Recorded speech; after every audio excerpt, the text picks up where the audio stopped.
तो matter in our surroundings, matter क्या होता है? Object that occupy space has मास।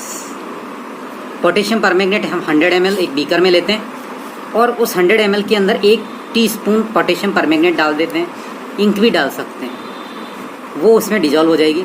उसमें से 10 ml टेस्ट ट्यूब में लेकर के या किसी में भी लेकर के फिर नेक्स्ट 100 ml वाटर में डालते हैं, तो हम देखते हैं कि इसमें कलर फैल जाता है पूरे में, यानी ये 10 ml इसमें कम्प्लीटली डिजॉल्व हो जाता है। फिर इसमें से 10 ml निकालते हैं, फर्दर इसमें देखते हैं तो इसमें भी क्या देखते हैं, इवनली सब जगह ये रेड कलर है पोटेशियम परमैंगनेट का, वो स्प्रेड हो जाता है। तो ये एक्टिविटी क्या शोज करती है? This shows that matter is made up of small particle. ठीक है, स्मॉल पार्टिकल से मिलके बनते हैं। मैटर की जो matter has 3 state, solid, liquid and gas. Solid के अंदर जो पार्टिकल्स होते हैं वो टाइटली पैक्ड होते हैं, नज़दीक नज़दीक होते हैं। लिक्विड के अंदर थोड़े से दूर होते हैं और वो एक दूसरे के ऊपर से स्लाइड करते हुए फिसलते हैं। ठीक है, और गैस में पार्टिकल्स बहुत दूर दूर होते हैं। सॉलिड का डेफिनेट शेप एंड वॉल्यूम होता है, जबकि लिक्विड का नॉट डेफिनेट शेप। ये क्या करता है कि शेप किसका ले लेता है? Take container shape. और जबकि इसका डेफिनेट वॉल्यूम तो डेफिनेट होता है लेकिन डेफिनेट शेप नहीं होगा लिक्विड का। लेकिन गैस का not definite shape, not definite volume. अच्छा, इनके बीच में जो पार्टिकल्स होते हैं इनके बीच में अट्रैक्शन होता है, इंटरमॉलिक्यूलर अट्रैक्शन। तो ये जो इंटरमॉलिक्यूलर अट्रैक्शन होता है सबसे ज़्यादा किसमें होता है? सॉलिड के अंदर। मॉलिक्यूलर अट्रैक्शन बहुत ज़्यादा होता है, जबकि लिक्विड के अंदर बहुत कम होता है, इससे कम होता है, लेस देन सॉलिड होता है।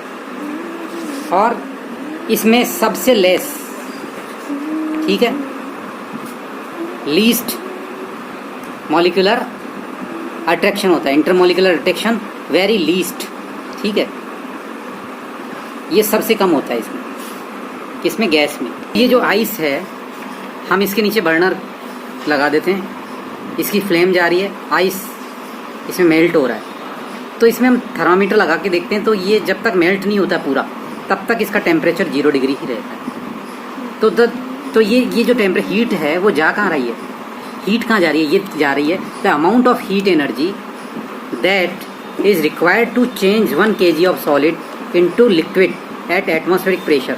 एक फिक्स होता है एटमॉस्फेरिक प्रेशर, उसके ऊपर is called latent heat of fusion. Latent heat of fusion समझ लो, लेटेंट का मतलब होता है छिपी हुई, हिडन।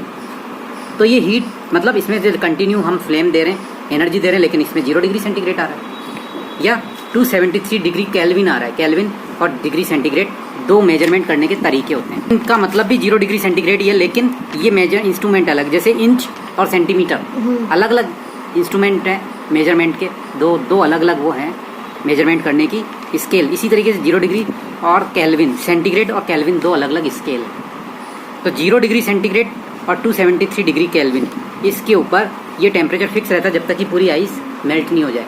और हीट हम रेगुलर दे रहे हैं, तो ये हीट किस काम में आती है? That is called latent heat. और लेटेंट हीट क्या करती है? जैसे ये सॉलिड होते हैं, ये पार्टिकल्स होते हैं, अच्छा हम इसके अंदर हीट अप्लाई कर रहे हैं, तो ये हीट जब तक इसकी काइनेटिक एनर्जी को बढ़ाता है। हीट क्या करता है? इसके बीच में जो इंटरमॉलिक्यूलर अट्रैक्शन होता है उसको तोड़ता है। तो ये जो हीट है, लेकिन इसका टेम्परेचर जैसे आइस है तो आइस का टेम्परेचर अभी 0 डिग्री सेंटीग्रेड ही रहेगा, लेकिन हीट हम कंटिन्यूसली दे रहे हैं, तो इसके बावजूद भी इसका टेम्परेचर नहीं बढ़ रहा है। तो इसका रीज़न है, इसका रीज़न क्या है कि इसके बीच में जो इंटरमॉलिक्यूलर अट्रैक्शन है उसको तोड़ने के काम में ये हीट आ रही है। जिस समय ये इसके इंटरमॉलिक्यूलर अट्रैक्शन को तोड़ देगा, ठीक है, इसकी काइनेटिक एनर्जी को बढ़ा देगा, इसके जो मूवमेंट होते हैं उसको बढ़ा देता है। हीट की एनर्जी क्या करती है? इसकी काइनेटिक एनर्जी को बढ़ा देती है, यानी इसके जो मूव करने की। तो जैसे ही इसकी मूव करेंगे ज़्यादा तेज़ी से, ये दूर हो जाएंगे, इसके इंटरमॉलिक्यूलर अट्रैक्शन हट जाएगा, ठीक है, और ये दूर हो जाएंगे और मेल्ट होना शुरू हो जाएंगे, ठीक है। तो ये हीट एनर्जी जो कि इसके ऊपर अप्लाई हो रही है, लेकिन टेम्परेचर बढ़ नहीं रहा है, तो यानी कि ये यूज़ किस में हुई? इसके इंटरमॉलिक्यूलर अट्रैक्शन को बढ़ाने के, कम करने में। तो ये जो है इसको चेंज करने में, तो ये जो हिडन एनर्जी है that is called latent heat of fusion, ठीक है। यानी कि सॉलिड से लिक्विड में जो होता है उसके लिए फ्यूजन यूज करते हैं। The temperature at which solid starts melt called melting point. What is melting point? जिस टेम्परेचर के ऊपर कोई भी सॉलिड लिक्विड में चेंज होना शुरू हो जाता है that is called melting point. लेकिन लेटेंट हीट अलग होती है, ठीक है। तो लेटेंट हीट जो होती है वो अलग होती है। इसी तरीके से latent heat of vaporisation, solid से इसमें लिक्विड में चेंज होती है तो उसको हम क्या कहते हैं, लेटेंट हीट ऑफ फ्यूजन। और लेटेंट हीट ऑफ वेपोराइजेशन किसको कहते हैं, जो लिक्विड से गैस में चेंज होती है। लेटेंट हीट क्या करती है, जैसे कि इन दोनों के बीच में जो इंटरमोलिकुलर अट्रैक्शन है उसको तोड़ने के काम में आती है। तो जब तक इसका टेम्परेचर 100 डिग्री के ऊपर फिक्स रहेगा, ठीक है, फिक्स रहेगा और वेपोराइजेशन नहीं होगा। तो जब टेम्परेचर फिक्स है और ये बढ़ भी नहीं रहा, टेम्परेचर फिक्स है लेकिन वेपर नहीं बन रही है, क्यों? क्योंकि वो हीट एनर्जी कहाँ पर यूज हो रही है, ये यूज हो रही है इसके बीच में जो पार्टिकल्स हैं, इनके बीच में जो मॉलिक्यूलर अट्रैक्शन है, जो कि किससे कम होता है, सॉलिड से तो कम ही होता है, उसको तोड़ने के काम में आ रही है वो हीट एनर्जी। तो वो जो हीट एनर्जी के काम में आ रही है और टेम्परेचर बढ़ता हुआ नहीं दिख रहा है, यानी छुपा हुआ लगता है, दैट इज लेटेंट का मतलब ये होता है छुपा हुआ, हिडन। तो that is called latent heat of vaporisation, ठीक है। तो latent heat of vaporisation is use to break up the intermolecular attraction of particle. Energy that is used to break up intermolecular attraction of liquid is called latent heat of vaporization. ठीक है। The temperature at which liquid start vaporization is called vaporizing point. Water का कितना रहता है, 100 degree centigrade, यानी कि 373, ठीक है, ठीक है। तो temperature at which liquid start vaporisation is called vaporising point या vaporisation point. Water 100 degree centigrade के ऊपर, 373 डिग्री केल्विन के ऊपर, ये सेम चीज़ है, यूनिट है, फर्क है। वाटर 100 डिग्री सेंटीग्रेड के ऊपर वेपर बनना शुरू हो जाता है, 373 डिग्री के ऊपर केल्विन के ऊपर वो गैसियस कंडीशन में चेंज होना शुरू हो जाता है, स्टेट ऑफ गैस में चेंज होना शुरू हो जाता है, दैट इज कॉल्ड वेपोराइजेशन। जब उसको हम हीट देते हैं वाटर को, ठीक है, तो वो गैसियस कंडीशन में चेंज होता है, दैट इज कॉल्ड वेपोराइजेशन। मैंने एक फनल ली, यहाँ कॉटन लगा दी, फनल को एक वॉच ग्लास के ऊपर रख दिया और इस वॉच ग्लास में क्या डाल के रखा मैंने, कैम्फर, कपूर, ठीक है, कैम्फर जो होता है वो डाल के रख दिया। इसमें ज़्यादा डायरेक्ट मैंने हीट दी तो किस में कंडीशन में चेंज हो गया है, जो सॉलिड है वो डायरेक्ट लिक्विड में होना चाहिए लेकिन लिक्विड में नहीं हुआ, कि डायरेक्ट गैस कंडीशन में चेंज हो गया। और यहाँ तक जाते जाते इस तक टच होते होते ये ठंडा होकर के वापस से डायरेक्ट सॉलिड में कन्वर्ट हो जाएगा। तो कुछ ऐसी चीज़ें होती है कि जिसको गर्म करने पर, सॉलिड को गर्म करने पर वो डायरेक्ट गैसियस कंडीशन में चेंज हो जाए, that is called sublimation. Camphor ले सकते हैं, अमोनियम क्लोराइड भी ले सकते हैं ये, ठीक है। आपने जैसे इंजेक्शन टाइप में देखा होगा, उसमें एक पिस्टन होता है और पिस्टन के अंदर इंजेक्शन में तो यहाँ से सिरिंज निकली रहती है, लेकिन हम ये पिस्टन ऐसा लेते हैं जिसके अंदर से बिल्कुल ब्लॉक है, इसमें कोई गैस भर देते हैं।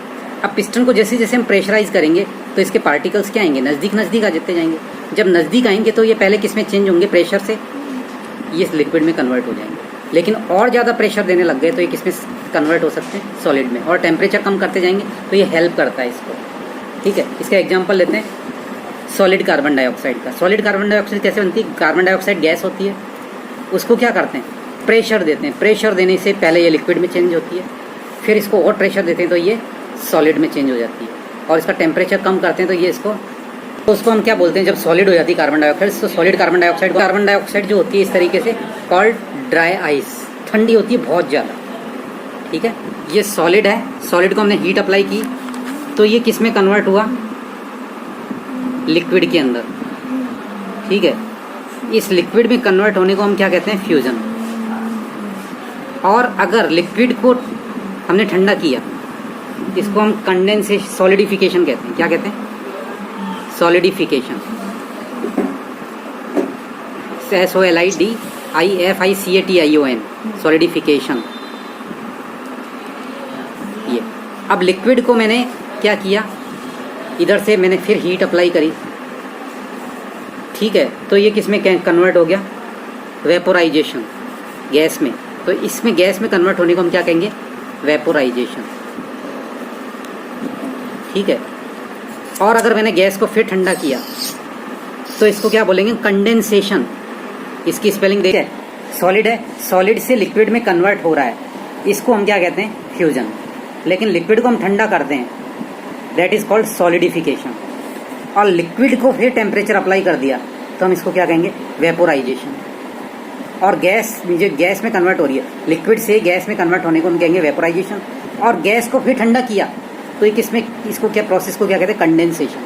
लेकिन सॉलिड को जैसे अभी मैंने बताया था, तो इसको मैंने गर्म किया सॉलिड को, जैसे कैम्फर हुआ, ठीक है, अमोनियम क्लोराइड हुआ, उसको हम गर्म करेंगे तो ये डायरेक्ट गैस में कन्वर्ट हो जाएगा, ठीक है। इसको हम क्या कहेंगे, सब्लिमेशन। लेकिन गैस को वापस से गर्म किया तो ठंडा किया, गैस को ठंडा किया तो वापस सॉलिड में कन्वर्ट हो जाए, that is called deposition. Gas से सॉलिड में तो डिपोजिशन, और सॉलिड से डायरेक्ट गैस के अंदर तो सब्लिमेशन। इसी तरीके से फिर से सुन लो, सॉलिड से लिक्विड में फ्यूजन, और लिक्विड को ठंडा करेंगे, ठीक है, तो ये सब्लिमिकेशन और सॉलिडिफिकेशन। फ्यूजन, सॉलिड को जब टेम्परेचर अप्लाई करते हैं तो लिक्विड, लेकिन लिक्विड को जब ठंडा करते हैं तो ये सॉलिडिफिकेशन। इसी तरीके से लिक्विड को और हीट अप्लाई करेंगे तो वेपोराइजेशन, गैस में कन्वर्ट होने के प्रोसेस को, और गैस को ठंडा करेंगे दैट इज कंडेंसेशन। ये चीज़ समझ में आ जानी चाहिए। चीज़ें हैं वेपोराइजेशन और एक है इवेपोरेशन। वेपोराइजेशन में क्या होता है कि जैसे हम पानी लिया, पानी को हमने हीट अप्लाई करी तो इसमें से गैस बन गई, ये इसमें से और गर्म करते रहेंगे तो ये पूरा खाली हो जाएगा, that is called vaporisation, applying heat, ठीक है। लिक्विड व्हेन लिक्विड या water convert into gaseous state applying heat. लेकिन एवेपोरेशन के अंदर हीट अप्लाई नहीं करते अपन। जैसे कपड़े हैं, कपड़े को सुखा दिया अपन ने तार के ऊपर, यहाँ हीट अप्लाई नहीं कर रहे हैं। यहाँ पर एवेपोरेशन के लिए क्या कर रहा है काम, एक तो सरफेस एरिया, अगर जैसे मैंने कपड़े लिए और कपड़े को मैंने जो इकट्ठे करके और डाल दिए तो वो लेट सूखेंगे, लेकिन अगर मैंने फैला दिया तो वो जल्दी सूखेंगे।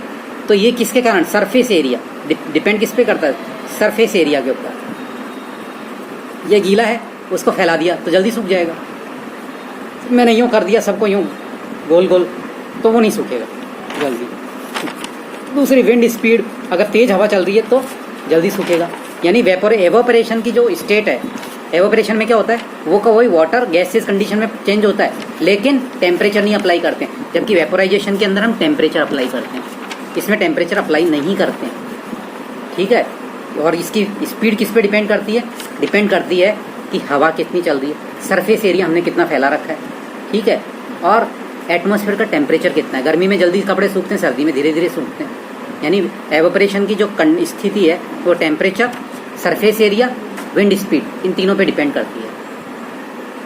इनके ऊपर इसको पढ़ लेना कि वेपोरेशन जो है, वेपोरेशन सरफेस फिनोमिना है, टेम्परेचर इंक्रीज होता है, ह्यूमिडिटी यानी कि जो मॉइस्चर होता है वो डिक्रीज होता है तो जल्दी से होता है, विंड स्पीड अगर इंक्रीज होती है तो भी ये इसकी स्पीड बढ़ जाती है। इसके पेज नंबर 11 के ऊपर ये जो पॉइंट है ये जरूर पढ़ लेना।